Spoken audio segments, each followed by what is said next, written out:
Hermanos y hermanas, una vez más estamos con ustedes por aquí. Un cordial saludo para cada uno de ustedes, siempre deseando una bendición muy especial del Señor para sus vidas y siempre pues pidiéndole al Espíritu Santo que siga trabajando en nosotros de una u otra forma a través de pues nuestras vidas y también los recursos que tenemos disponibles y que pues podemos compartir como iglesia.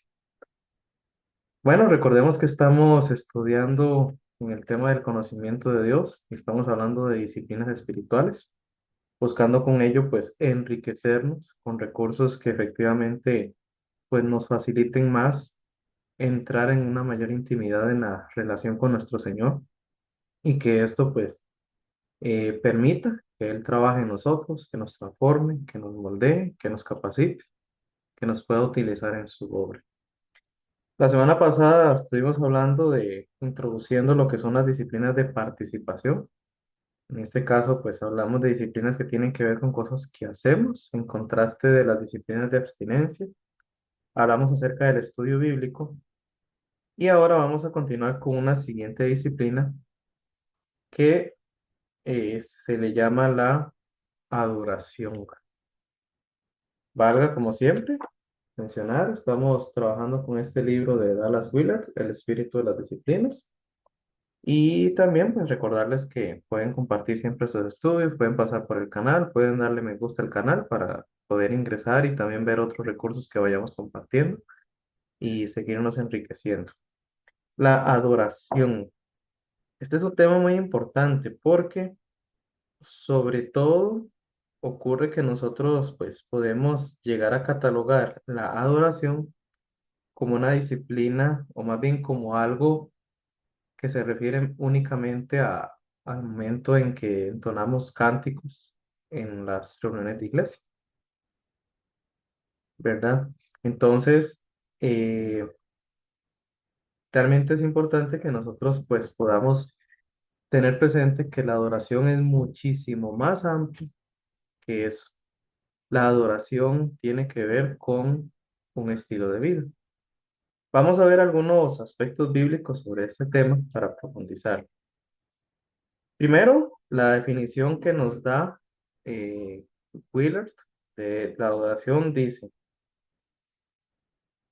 en la adoración participamos con, meditamos en y expresamos la grandeza, hermosura y bondad de Dios por medio del pensamiento y el uso de palabras, rituales y símbolos.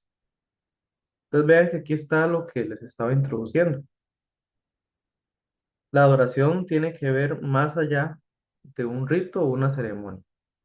Tiene que ver con los pensamientos, tiene que ver con cómo hablamos y la conducta en general. ¿Qué es lo que provoca la adoración? Bueno, en palabras de Willard, aquí, la grandeza, hermosura y bondad de Dios. Entonces la adoración tiene una motivación, tiene una fuente, y es Dios mismo. Y lo que ha de provocar adoración es ser conscientes de quién es Él. Valga decir, y aquí también lo menciona Willard, que para poder efectivamente conocer quién es Dios y con ello pues que la adoración surja de forma natural en nosotros, tenemos que también practicar otras disciplinas que nos ayudan en ese objetivo. En este caso él menciona el estudio de Dios a través de su palabra y también a través de sus obras. Entonces, la adoración surge en la medida en que nosotros crecemos en conocimiento de Dios. Y a la misma vez, esa misma adoración nos permite y nos impulsa a seguir creciendo en el conocimiento de Dios. La adoración, por eso les decía, es un estilo de vida. No es algo que uno hace por momentos, sino que más bien es algo que va creciendo en la medida en que crezcamos en la conciencia de quién es Dios. Aquí también dice Willard, adorar es ver a Dios como digno, atribuirle y reconocerle sus grandes méritos. Vamos a ver algunos textos bíblicos para que veamos cómo la escritura nos ejemplifica este tema. Entonces, permítanme para compartirles aquí la ayuda visual por medio del software de logos que ya ustedes saben que acostumbro utilizar porque es muy versátil y aquí podemos tener distintos recursos a la vez. Entonces, aquí vamos a ir a Apocalipsis, capítulo 4. De hecho, es un capítulo que hay que verlo como un todo para entender la plenitud del concepto de adoración aquí. Incluso noten el título, ahí dice, la adoración celestial. Entonces vamos a leer algunos versículos aquí. Bueno, nos dice el texto de que eh, después de esto miré, dice Juan, versículo 1. Después de esto miré y he aquí, permítame que se me corrió el texto donde estaba. Después de esto miré y vi que en el cielo había una puerta, entonces la voz que había escuchado, sube, te mostraré lo que va a suceder después de esto. Dice entonces que debajo del poder del Espíritu vi que en el cielo había un trono, que alguien estaba sentado en él. Luego él describe ahí toda la escena, habla del que está sentado en el trono, habla lo que hay alrededor del trono, habla incluso, por ejemplo, dice que del trono salían voces, relámpagos, truenos. Delante del trono había un mar de vidrio, semejante al cristal. Habían unos seres vivientes alrededor del trono. Cada uno de ellos ahí los describe. Y el punto es, y bueno, también menciona a los 24 ancianos que se postraban delante de él y lo adoraban. Y entonces ocurre que estos 24 ancianos se postraban delante de él, del que estaba sentado en el trono, y lo adoraban. Y mientras ponían sus coronas delante del trono, del que vive por los siglos de los siglos, decían, digno eres, Señor, de recibir la gloria, la honra y el poder, porque tú creaste todas las cosas y por tu voluntad existen y fueron creadas. Entonces, si usted ven la escena como un todo, lo que hacen los 24 ancianos es reconocer al que está en el trono. Importante, vean que los 24 ancianos no eran poca cosa. Dice que ellos tenían coronas, o sea, eran pues seres de importancia, seres con una posición, pero delante del trono no podían hacer nada menos que postrarse y demostrar su adoración. Entonces, noten que ahí está reflejándose lo que hablábamos de cómo se expresa la adoración. No solo lo pensaron, sino que usaron palabras y en este caso una manifestación, un gesto físico, postrarse delante de él. Si ustedes notan y leen de nuevo en detalle este capítulo, en ningún momento dice que el que está en el trono les obligara o de alguna forma les sugiriera que tenían que adorarlo. No, dice que ellos por su cuenta, porque quisieron, porque brotó de su corazón, adoraron al que estaba en el trono. ¿Ok? Esto dice, de hecho, Apocalipsis es un libro que mucho realza esto acerca de la adoración hacia Dios, hacia Jesús. Siguiendo en el capítulo 5 una vez más, vemos que todos estos ancianos, todos los que estaban ahí en esa visión, vean, dice miré entonces alrededor del trono había muchos ángeles y de los seres vivientes y de los ancianos era una multitud incontable, miriadas y miriadas de ellos, o sea, una inmensidad de personas alrededor del trono. ¿Y qué hacen ellos? A grandes voces decían, Digno es el Cordero inmolado de recibir el poder y las riquezas, la sabiduría, la fortaleza, la honra, la gloria y la alabanza. Pero no son, resulta que no se quedan los que están alrededor del trono, sino que dice que entonces oí que todo lo creado en el cielo y en la tierra y debajo de la tierra y en el mar y todo lo que hay en ellos decían al que está sentado en el trono y al Cordero sean dadas las alabanzas, la honra, la gloria, el poder por los siglos de los siglos. Y los cuatro seres vivientes decían, amén. Y los 24 ancianos se inclinaron y adoraron. Entonces, ven cómo ilustra. El texto ilustra el concepto de adoración. De hecho, si pueden notar, en ningún momento vemos aquí que se refiere a lo de los cantos. No estoy diciendo que no sea una forma de adorar, pero vean que no podemos limitarlo, porque la oración es más que dirigir unos cánticos espirituales. Es de verdad motivados e impulsados al saber quién es el que tenemos adelante, que nosotros, que brota del corazón la adoración y se nota. O sea, no es el hecho de que, sí, yo creo que el que está sentado en el trono pues es importante, es alguien pues digno. No, es que es tal la conciencia de la dignidad del que está delante de nosotros que no podemos dejar de expresarlo, que no podemos evitar demostrarlo a través de las expresiones, de la alabanza, a través de gestos, postrarse, arrodillarse. Y aquí hemos leído estos textos, pero hay una gran cantidad de textos que ilustran el concepto de la adoración. Veamos uno más. Ahora vamos a ir al Antiguo Testamento. Isaías capítulo 6. Aquí vamos a ver sobre la visión de Isaías. Entonces, algo muy similar, de hecho posiblemente la visión de Juan en Apocalipsis tuviera mucho de referencia a la visión que tuvo Isaías. Dice que yo vi al Señor sentado sobre un trono alto y sublime, el borde de su manto cubría el templo, dos serafines permanecían encima de él y cada uno tenía seis alas, ahí sigue escribiendo, y uno de ellos clamaba al otro y le decía, Santo, santo, santo es el Señor de los ejércitos. Toda la tierra está llena de su gloria. ¿Ven la expresión de adoración? Santo, santo, santo.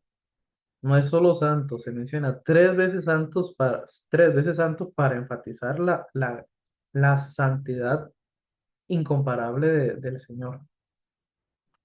Eso entonces es una expresión de adoración. Una vez más, motivados y basados en qué? En tener conciencia, en ser consciente, en darse cuenta de quién es el que está delante, a quién es el que tenemos por delante.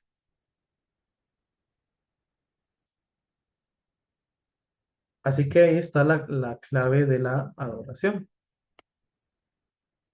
Ahora, otro tema importante considerar cuando hablamos de la adoración es no solo el hecho de que va más allá de unos cantos, de un acto en específico, sino es también el hecho, como les he mencionado, de que es un estilo de vida. O sea, adorar a Dios no está limitado a un momento a la semana, ni en un lugar determinado. Esto fue lo que Jesús le hizo ver a la mujer samaritana.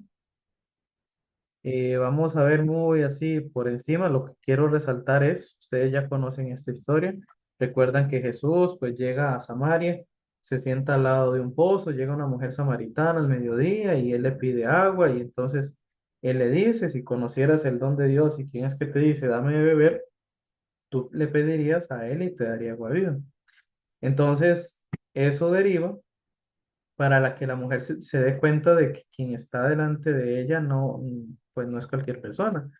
Entonces, eh, ella es posiblemente una duda que siempre había tenido en cuanto al tema de la oración. Ella le dice, Señor, me parece que tú eres profeta. Y como diciendo, bueno, aprovechando que eres profeta, te voy a hacer una pregunta. nuestros padres adoraron en este monte, refiriéndose al monte Gerizim. Y ustedes dicen que el lugar donde se debe adorar es Jerusalén, en el templo, ¿verdad? Y esto es parte de todo el trasfondo histórico entre samaritanos y judíos. Entonces, la mujer lo que quiere saber es a dónde es que se tiene que adorar, cuál es el lugar correcto para adorar. Y entonces Jesús le responde una respuesta que posiblemente ya conozcamos bastante. Viene la hora y ya llegó cuando los verdaderos adoradores adorarán al Padre en espíritu y en verdad, porque también el Padre busca que lo adoren tales adoradores. Dios es espíritu y es necesario que los que lo adoren en espíritu y en verdad. Entonces, ¿qué le dice Jesús? Bueno, y aquí nos saltamos el 21. Créeme, mujer, viene la hora que ni en este monte ni en Jerusalén adorarán ustedes al Padre. Llegará el momento en que el adorar a Dios será en el lugar y el momento en el que nos encontremos. Llegará el momento en que no hay que esperar a un momento específico, a una hora del día, en un lugar específico para poder adorar a Dios, porque la adoración va a ser en espíritu y en verdad, va a ser con conciencia, va a ser con sentido y va a estar basada en el Padre mismo. Una oración sincera, una adoración consciente, porque tengamos presente en el primer pacto, bueno, en realidad en cualquier pacto puede ocurrir lo mismo, pero aquí haciendo el contraste, el primer pacto tenía regulaciones en cuanto a dónde yo tenía que presentar mis ofrendas, a dónde era que yo tenía que ir a orar, que era el templo, o en el caso de los samaritanos, pues el monte Gerizim. Y había un lugar y había momentos específicos en los que yo decía, ay, hoy quiero adorar a Dios, voy a ir al templo, hoy voy a ir al monte. Y Jesús lo que está haciendo es haciendo ver que la adoración verdadera, la adoración que agrada al Padre, es una adoración que surge en el momento en que sea. Porque lo que importa no es el lugar, no es el momento, ni siquiera es la forma como tal, que eso es de las cosas que más nos cuesta comprender. La adoración verdadera no puede estar regulada. Pensémoslo así. ¿Cuántos de nosotros tenemos definido y restringida la forma en la que vamos a demostrar cómo nos sentimos? No sé, por decir algo. Digamos que, eh, qué sé yo, a mí me dan una buena noticia en el trabajo, me dicen, "Le vamos a dar un aumento de salario". Y en el momento en que yo escucho, ay, yo tengo que adorar a Dios por esto, pero diga, eh, bueno, gracias. Y me voy, sigo mi trabajo, espero hasta el domingo y entro ahí al local de reunión, me siento y espero. Y ya cuando empiezan los cantos, ay Señor, te adoro porque tú has respondido mis oraciones. O poniéndolo en algo más cotidiano. No sé, digamos que es el cumpleaños de mi esposa. Y yo ese día diga, no, no, nos levantamos en la mañana, todavía no hay que alegrarse. No, esperemos a la hora exacta que efectivamente tú naciste. En ese instante es cuando hay que alegrarse. Fuera de eso, no es no es una alegría verdadera porque en realidad no ese es el momento en que naciste. Tiene que ser la hora y el momento exacto. ¿Verdad? No tiene sentido. Cuando se trata de algo que estamos disfrutando, y la adoración definitivamente tiene que ser algo que nos deleite, si no, no sería adoración. Es algo que nos alegra, es algo que nos regocija, es algo que nos emociona. No podemos restringirlo. Claro está. Tampoco podemos llevarlo al otro extremo de decir, ay, es que yo me siento con tanta adoración que voy a saltar y voy a brincar en las manos y voy a dar una voltereta en el aire y que si no lo hago de la forma más expresiva posible, no es adoración. No, tampoco. Vamos a la esencia de lo que estamos hablando. La adoración a Dios es una adoración natural, espontánea, surge del corazón. Hay muchos ejemplos bíblicos. En el texto que ya vimos ahí en Isaías 6, la reacción de Isaías es decir, no, hombre, soy hombre muerto aquí, y se tira al suelo reconociéndose como muerto.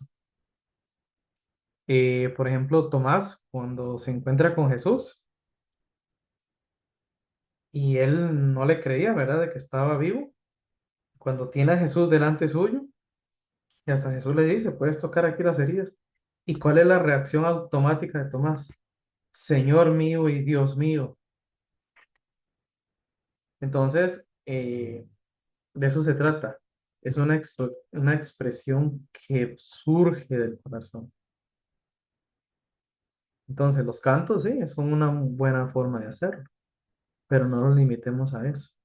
En ese momento en el que estamos en nuestro momento, en ese devocional personal con Dios, que estamos en soledad, en silencio, en oración, en estudio bíblico, a combinar todas estas disciplinas y permitir que Dios nos hable a través de ellas, la adoración posiblemente va a surgir. Luego era un versículo, no sé, cuando dice, porque cuando más pecadores éramos, Cristo murió por nosotros, y que de verdad yo lo lea y yo diga, qué increíble esto. O sea, yo lo mínimo que puedo hacer es postrarme ante ti, Señor, en agradecimiento, en reconocimiento de tu dignidad. Eso es adoración. Permitámonos disfrutar de adorar a Dios, porque es maravilloso lo que Él es, lo que ha hecho y lo que hará. Permitámonos sentirnos dichosos, sentirnos alegres, sentirnos privilegiados. También permitámonos sentirnos eh, contritos, humillados. Permitámonos sentirnos indignos, pero a la misma vez amados. Y permitámonos dirigir a Dios oración. También otro recurso de adoración es la misma escritura. Hay cuántos salmos vemos que son salmos de adoración. Podemos hacer nuestras esas palabras, podemos agarrar textos de los salmos o cualquier otro de la Biblia, una alabanza, una adoración que esté escrita ahí y decirla desde nosotros, y diciendo efectivamente, Señor, yo te reconozco, te exalto como Señor y Dios. Digno eres, Señor. Santo, santo, santo. Podemos enriquecernos por medio de la misma escritura en cómo expresar nuestra adoración. ¿Alguna otra oración aquí, otra frase importante? Cuando adoramos, llenamos nuestra mente y nuestro corazón con la mayoría, con la maravilla que es Él, las detalladas acciones y las palabras de su vida terrenal, su juicio y muerte en la cruz, la realidad de su resurrección, su obra como intercesor ascendido. Hay tanto que hacer en esta adoración que nunca terminamos. En la medida que adoramos de esta forma, nuestra vida se llena de bondad, que es también la de Dios. Y algo más que agrega aquí Willax, eh, no sé si han leído acerca del testimonio de John Newton. Si no, pues ahí les dejo el dato. John Newton fue el que compuso el canto que posiblemente hasta de memoria no lo sepamos, Sublime Gracia. Y él mismo, que antes era un mercader de esclavos, pero recibió a Cristo como Señor y escribió muchos himnos, no solo ese, Sublime Gracia. Y en uno de ellos escribió, contento con contemplar su faz, mi todo a su placer resignado. Ningún cambio de estación o lugar produciría cambio alguno en mi mente. Al estar bendecido con el sentimiento de su amor, un palacio cual juguete pareciera, y prisiones en palacios se convertirán si Jesús mora conmigo. Ay. Así que permitámonos adorar en espíritu y en verdad, y gocémonos del amor de nuestro Dios. ¿Les parece? Oremos. Amado Señor Dios, Padre Celestial, Alabado sea tu nombre por siempre. Nuestras palabras se quedan cortas al reconocer tu dignidad. Sin embargo, hacemos nuestro esfuerzo por reconocerte y demostrarte cuánto realmente te amamos, porque tú nos amaste primero. Gracias porque en tu santidad, en tu pureza y en tu amor infinito nos has hecho parte de tu reino y nos has hecho hijos tuyos. Alabado sea tu nombre por siempre. Gracias te damos en Cristo Jesús. Amén. Nos vemos la próxima. Espero haya sido provechoso este estudio para ustedes, así como lo es para mí. Dios les bendiga y les guarde siempre.